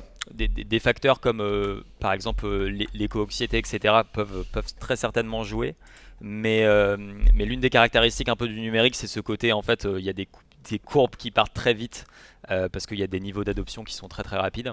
Et là, C'est de la vrai. même manière sur les niveaux de natalité, du coup, il y a une deuxième étude qui est mentionnée dans l'article du New York Times. Et là, elle regarde vraiment par pays au niveau Ouais, ouais. international.